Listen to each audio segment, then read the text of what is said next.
3, 2, 1. Back to basic. Assalamualaikum warahmatullahi ta'ala wabarakatuh. Teman-teman, kita akan melanjutkan video kita selanjutnya atau materi kita selanjutnya. Pada video kali ini kita akan belajar sama-sama bagaimana kita akan membuat sebuah form dalam sebuah halaman HTML atau halaman website ya, seperti itu. Nanti yang akan kita pelajari adalah bagaimana mengenai tata letak atau struktur dari form itu. Kemudian ada beberapa atribut-atribut yang harus Anda pelajari ketika menerapkan sebuah form atau membuat sebuah form. Kemudian ada beberapa fungsi agar form itu dapat bekerja ya, atau sebuah metode ya, seperti itu. Nah, bagaimana kelanjutannya? Teman-teman tetap saksikan video ini sampai selesai. 3, 2, 1, back to basic.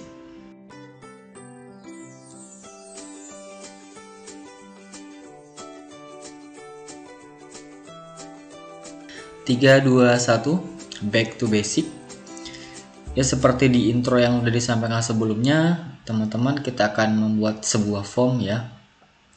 Nah, teman-teman silakan buka folder yang sebelumnya telah teman-teman buat ya. Nah, di dalam folder itu ada 3 buah file HTML ya.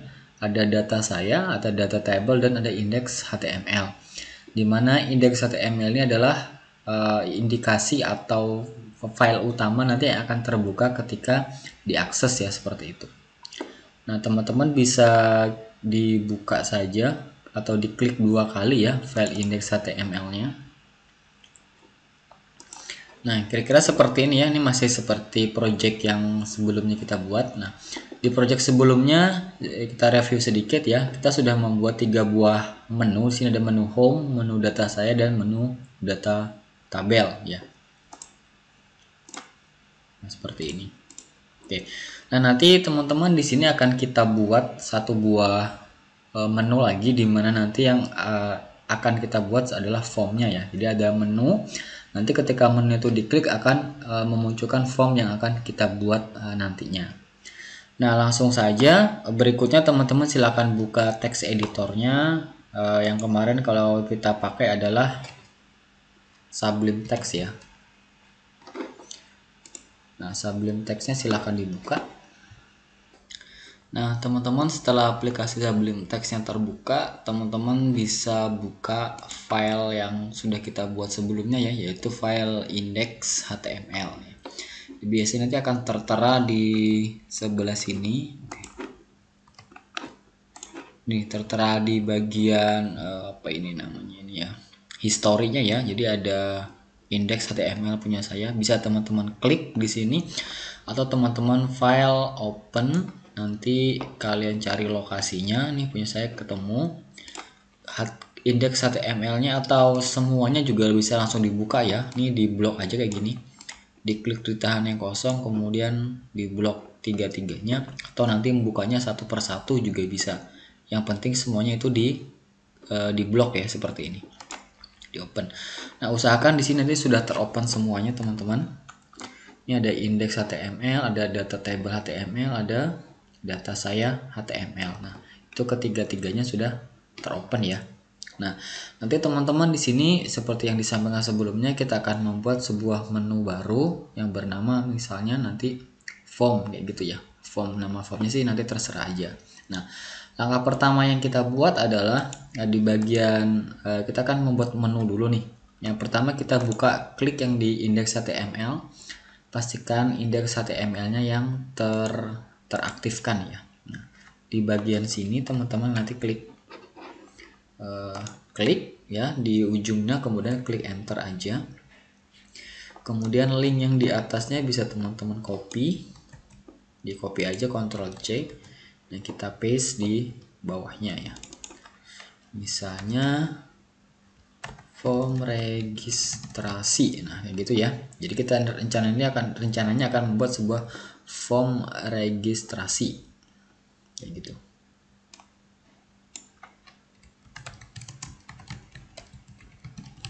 Nah, kayak gini ya.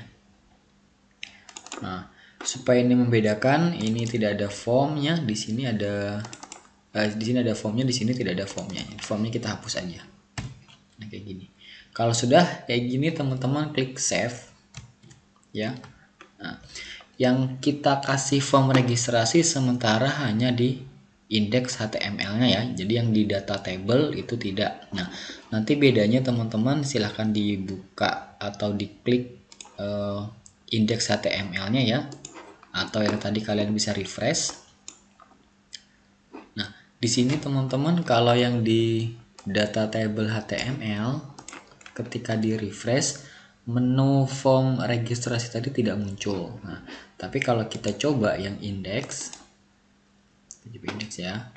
Nah, kalau di sini indeks HTML, nah maka di sini akan muncul menu registrasinya. Nah, berarti nanti tinggal kita terapkan form ini, link ini yang baru tadi menu tadi ke data saya sama data tabelnya. Nah, sekarang teman-teman copy link registrasi tadi, ini di copy, teman-teman taruh di bagian data table HTML sama data saya HTML ya. Nah, silakan dibuka data tabelnya.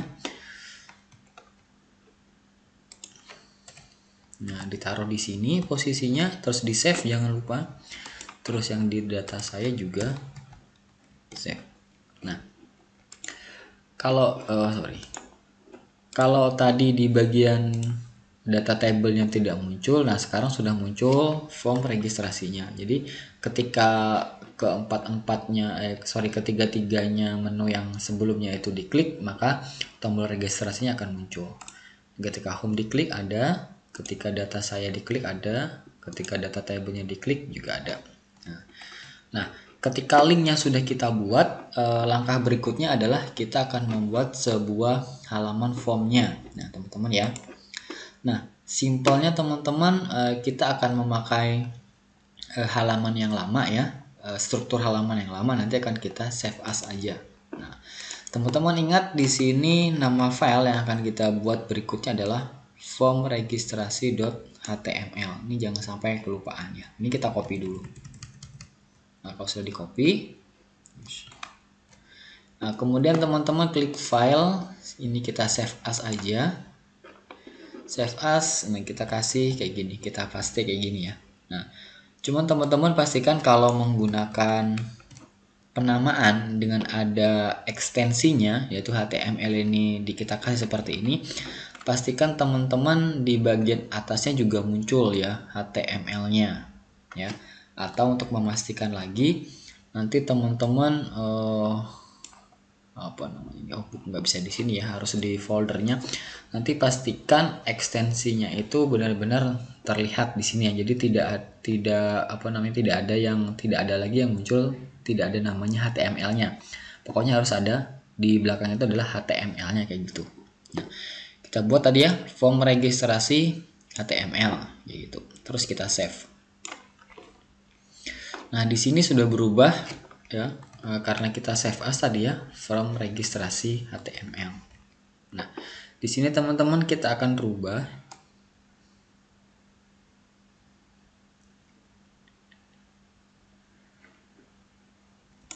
Nah, yang ini bisa teman-teman hapus aja karena tidak terpakai ya. Kemudian, nah ini yang sebelumnya adalah halaman indeks, kita akan rubah. Ini adalah halaman form registrasi. Nah, gitu ya. Oke, teman-teman, berikutnya kita akan mulai membuat sebuah form. Nah, di dalam form itu ada beberapa struktur ya yang harus Anda pahami. Yang pertama itu adalah form itu sendiri, atau bagaimana cara membuat form atau apa tag form. Nah, tag form ini dimulai dengan seperti biasa ya teman-teman, ya pakai tanda kurang dari dulu ya, dimulai ya. Shift tanda kurang dari, kemudian teman-teman buat seperti ini. Form kayak gini ya, kita tutup ya. Ada form awal sama form akhir. Ini form awal, ini form akhirnya. Nah, ada yang dibuka, ada yang ditutup ya, seperti penjelasan sebelumnya. Kalau menutup tag itu harus pakai slash atau backslash. Nah, teman-teman, di dalam form ini ada yang namanya metode atau metode ya. Nah, metode ini merupakan salah satu atribut yang wajib dipakai dalam sebuah form karena nanti akan menandakan nanti form ini dikirim dengan cara apa, seperti itu ya. Nah, caranya teman-teman di depan huruf M itu diklik ya. Di depan huruf M terus dikasih spasi. Terus teman-teman masukkan metode kayak gini terus sama dengan tanda petik dua ya, tanda petik dua kali ya, kayak gini ya, dua kali. Nah, isi dari metode ini umumnya hanya post atau get. Nah, seperti itu ya, post atau get. Nah, tapi ini kalian tidak perlu isi karena kita hanya membuat sebuah desain form saja di sini. Kemudian berikutnya teman-teman taruh ke bawah dulu ya. Nah, kita akan melihat dulu beberapa elemen dari form. Yang pertama itu ada namanya elemen label. Teman-teman, yang kita buat ya, seperti biasa ya, membuka tag label. Ini kita tutup labelnya. Nah, label.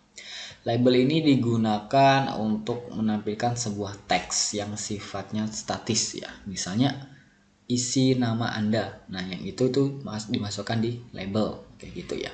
Nah, misalnya kita akan membuat form registrasi pendaftaran pendaftaran anggota perpustakaan ya, seperti misalnya ya. Ini misalnya masukkan NIM Anda .2 kayak gini ya. Nah, kayak gini. Kemudian di enter. Nah, ini salah satu elemen yang penting selain label, yaitu namanya elemen input. Ya, elemen input di sini. Nah, untuk input itu nanti digunakan untuk menginputkan data yang diperlukan sesuai dengan kebutuhan labelnya. Jadi kalau nanti memasukkan NIM, berarti nanti di sebelah memasukkan NIM Anda itu ada kolom ya yang untuk digunakan untuk memasukkan sebuah NIM.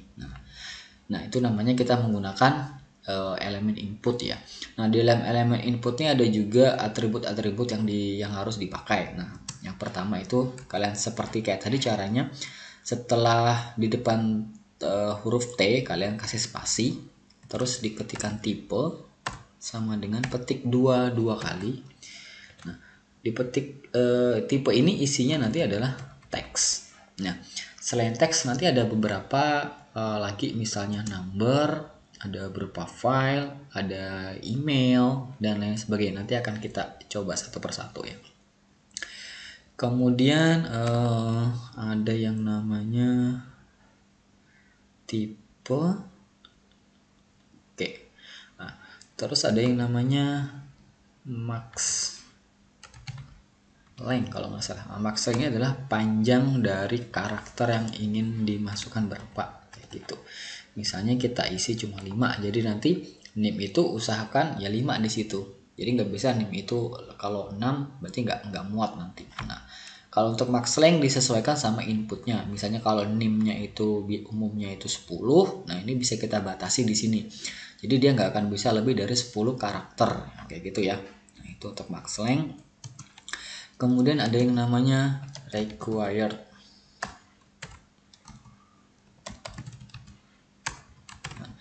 Required ini nanti akan memastikan bahwa inputan ini wajib diisi. Jadi kalau nanti tidak diisi, nanti akan otomatis sistemnya akan memberikan informasi bahwa inputan ini harus diisi, tidak boleh kosong kayak gitu ya.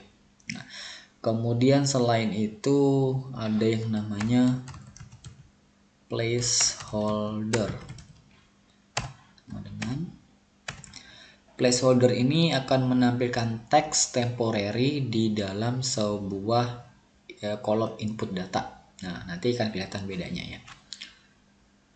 Masukkan NIM Anda kayak gini ya. Placeholder masukkan NIM Anda. Oke. Nah, terakhir ini dikasih kayak gini aja. Nah, oke, kalau teman-teman kalau sudah ini di control save ya, kita akan lihat dulu, kita akan klik form registrasinya ya. Oke. kita buka dulu halaman project kalian. Silahkan diklik aja tombol registrasi. Nah, di sini akan muncul teman-teman nih, masukkan NIM Anda ya ini. Nah, kalimat yang masukkan NIM Anda ini yang tadi teman-teman gunakan placeholder. Nah, masukkan, misalnya saya tambahin ya, masukkan NIM Anda dong kakak, misalnya kayak gitu. Lebay banget ya. Ini saya refresh. Nah, masukkan NIM Anda dong. Nah, ini kan nanti berubah di sini. Nah, tapi ini kalau kita klik, kita isi, nanti akan otomatis hilang. Tapi kalau ini tidak ada isinya, nanti akan muncul kembali. Nah, kira-kira kayak gitu ya, simpelnya. Nah, itu baru untuk NIM ya teman-teman ya. Nah, berikutnya kita akan coba lagi. Nah, di sini kita kasih tambahin HR kayak gitu ya, untuk memisahnya. Nah, tadi sudah ada NIM, berarti berikutnya adalah nama. Nah, ini bisa kita copy namanya ini ya, kayak gini, masukkan nama Anda. Ini tipenya masih teks. Kalau nama mungkin panjangnya sampai 20 aja ya. 20 ini kita ganti, atau kalimat masuknya kita hilangkan aja ya, NIM Anda gitu aja, ini nama Anda. Oke. Nah, ini kita save dulu. Kita akan coba yang mengecek apakah MaxLength-nya berfungsi atau tidak. Saya refresh dulu dan sudah muncul.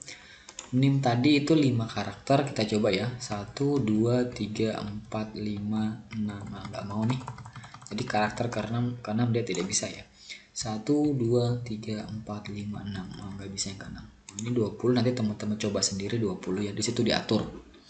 Jadi kalau teman-teman pengen max length-nya ini itu kurangin ya, nanti dikurangin saja ya. Jadi itu tidak masalah. Nah, berikutnya kita akan copy lagi. Kita ngopinya dari HR-nya aja sampai di sini. Nah, kita akan coba ya. Nah, teman-teman, kalau tadi tipenya itu teks, nah sekarang akan kita coba ya. Oh ya, satu kita akan coba ya. Nah, kalau tadi NIM tipenya teks, kita akan coba nih NIM-nya jadi, nggak usah kayak gitu, di sini aja. Masukkan misalnya usia Anda. Nah, usia ini kita coba pakai number. Nah, kalau dari number kita max length-nya kita hilangkan saja ya, max length-nya kita hilangkan. Ini usia Anda. Kayak gini ya. Jadi tipenya ada number nih, 1. Kita refresh yang tadi. Masukkan usia. Nah, bedanya teman-teman kalau number itu kalau Anda tekan huruf abjad ya, dari A sampai Z itu tidak bisa. Juga karakter. Nah, hanya untuk angka. Dan di sini ada tanda panah nih, tanda panah atas ke bawah. Nah, untuk tanda panah atas bawah ini tidak semua browser mendukung ya. Jadi kalau nanti misalnya Anda pakai browser tertentu ternyata ini tidak ada, kemungkinan browser Anda itu tidak update ke versi yang paling baru. Nah, biasanya agak susah kalau pakai Mozilla Firefox ya. Itu kadang-kadang itu tidak muncul, pengalaman saya dulu kayak gitu. Tapi kalau Anda pakai Google Chrome biasanya itu yang paling cepat update-nya ya. Nah, seperti itu. Nah, berikutnya kita akan coba lagi. Nah, tadi kita sudah tipenya adalah teks sama number. Kemudian kita akan coba misalnya email ya teman-teman ya. Masukkan email Anda. Email Anda.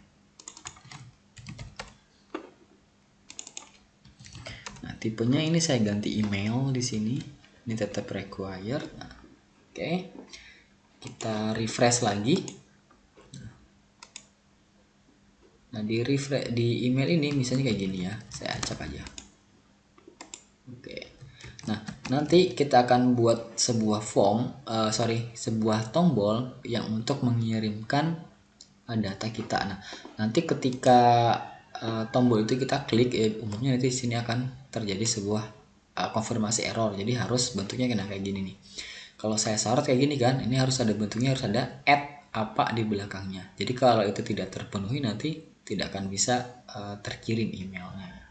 Jadi ini nanti harus wajib misalnya saya email at apa.com. Nah, yang penting adalah kalau tipenya email ada @.com ya, pokoknya gitu. Tapi ini mau diisi apa saja masih bisa terekam ya, jadi nggak harus email beneran. Kadang-kadang kalau kita lagi iseng ya, misalnya ya emailnya terserah aja, kita isi apa kayak gitu ya, apa lo sih, kayak gini sih dia akan tetap masuk aja biasanya. Nah, tapi itu nanti otomatis apabila ada sebuah kode tertentu yang harus dikirimkan ke email Anda, berarti Anda tidak akan mendapat kodenya. Contoh misalnya Anda lagi mendaftar di sebuah situs tertentu dan itu mengharuskan Anda untuk mengirimkan email. Nah, kemudian Anda mengisi emailnya dengan asal-asalan seperti ini. Misalnya saya email @apalosih.com ya. Anda tetap terdaftar, tapi ketika nanti di situs itu atau website itu mengirimkan link konfirmasi, Anda tidak akan bisa melakukan konfirmasi akun. Nah, kayak gitu. Nah, sudah teks, number, email. Nah, mungkin yang terakhir ya teman-teman, elemen yang terakhir untuk input ya, ini masih untuk input. Berikutnya adalah tipenya adalah file. Nah, file ini file ini digunakan untuk inputan yang mengharuskan Anda mengirimkan sebuah dokumen atau file tertentu. Oke. Kalau sudah seperti ini teman-teman save. Kita refresh. Nah, kayak gini ya. Dia akan terbentuk otomatis seperti ini. Nah, ini ketika kalau diklik nanti akan memunculkan kotak dialog untuk memilih file apa yang Anda inginkan ya, kayak gitu. Nah, itu teman-teman baru elemen dari input ya yang kita bahas. Nah, elemen berikutnya yang nanti akan kita coba adalah namanya elemen select ya. Elemen select ini berupa seperti menu pilihan. Ketika nanti menu itu diklik akan menampilkan beberapa pilihan yang harus dipilih ya, seperti itu. Oke, langsung saja di bagian bawahnya sini ya, kita akan buat ya. Kita pisah dengan menggunakan tag HR saja. Nah, di sini misalnya saya bikin lagi, tetap pakai label ya teman-teman ya, tetap pakai label. Misalnya pilih pekerjaan Anda, kayak gini ya. Nah, label. Nah, teman-teman di sini baru kita akan buat pilihan adalah select ya, kayak gini. Ini teman-teman enter, terus kita tutup select juga ya. Nah, di sini teman-teman untuk select-nya ya, kita akan buat sebuah option di sini. Option ini nanti adalah isi dari select tersebut ya.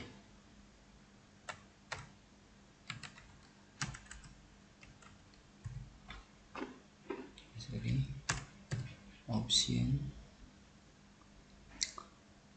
ini kalimatnya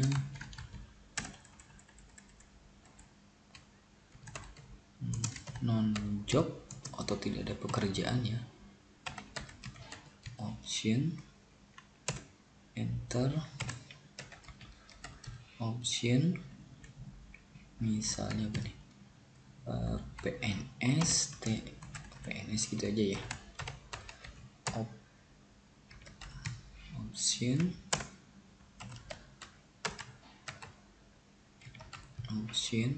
option lagi TNI misalnya, Polri, option.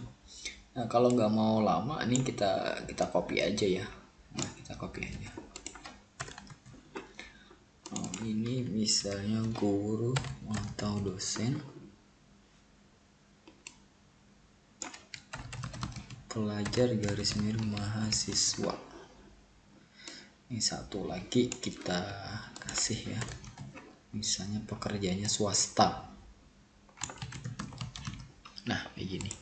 Nah, ini kita punya beberapa list pekerjaan ya. Nah, nanti teman-teman, ini baru sebuah desain dari sebuah pilihan select ya. Nah, nanti di sini yang harus teman-teman tambahkan adalah dalam atribut option ini harus ditambahin yang namanya value atau nilai.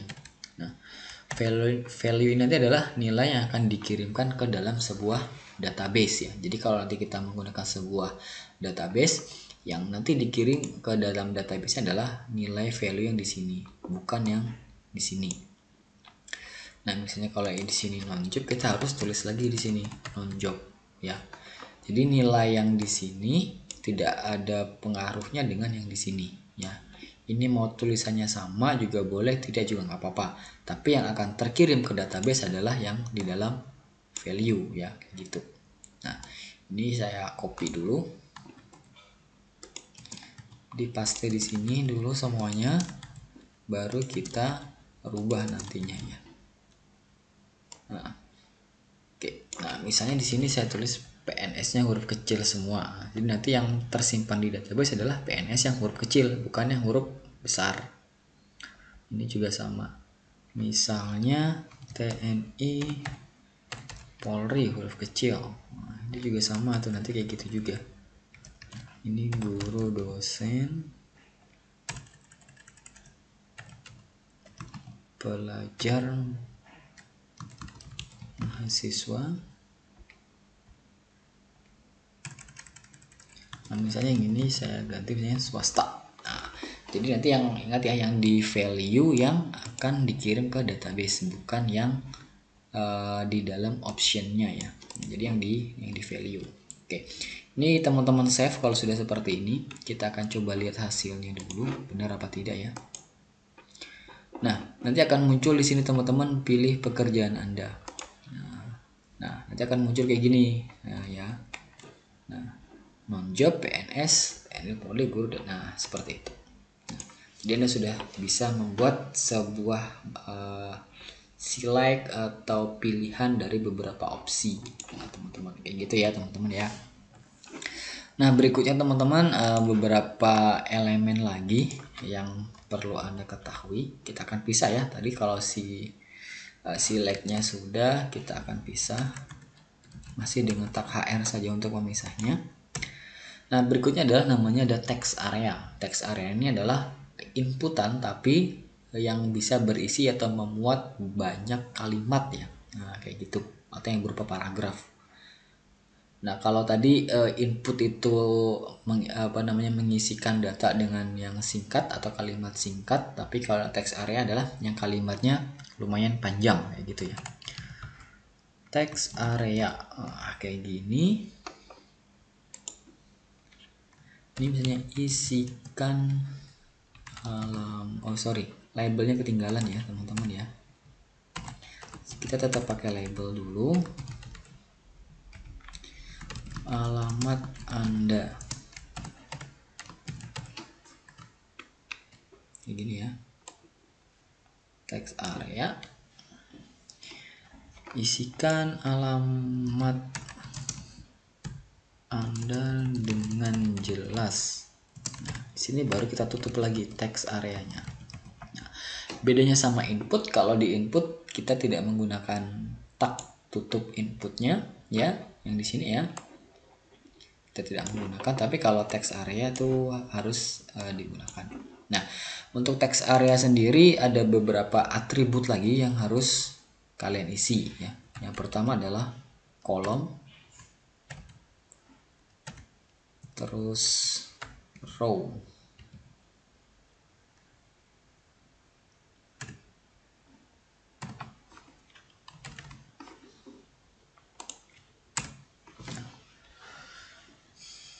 Nah, column ini adalah jumlah kolomnya berapa, kalau nggak salah pakai S ya, columns, rows. Nah, gini. Kolom ini adalah lebar teksnya berdasarkan berapa kolom. Misalnya saya isi 5, nanti row-nya juga berisi 5 kayak gitu. Kita save dulu ya. Kalau sudah kita save, kita lihat hasilnya. Nah, ini teman-teman, isikan alamat Anda dengan jelas. Oke, misalnya coba row-nya saya perbanyak ya, 10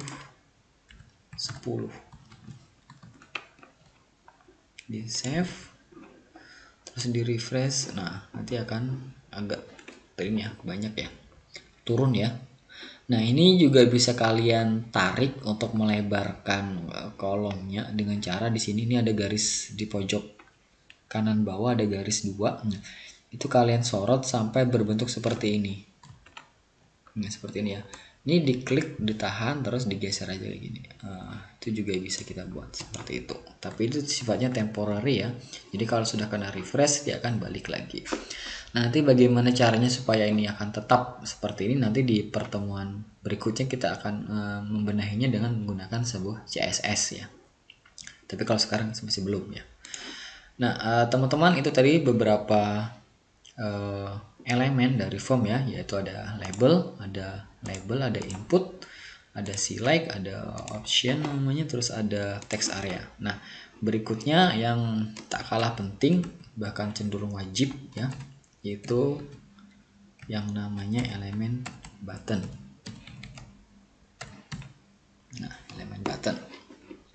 Nah, untuk elemen button ini atau tombol itu bisa dibuat dengan dua cara. Yang pertama kita dengan menggunakan elemen button. Yang pertama menggunakan elemen button. Yang kedua menggunakan elemen input ya. Nah, nanti caranya seperti ini ya. Yang pertama ya, elemen button ini dikasih tipe. Tipenya sama dengan itu submit. Submitnya artinya ketika diklik nanti akan mengirimkan isi dari form yang kita buat ya. Nah, gitu. Kirim data lagi ini ya. Nah, seperti ini. Oke.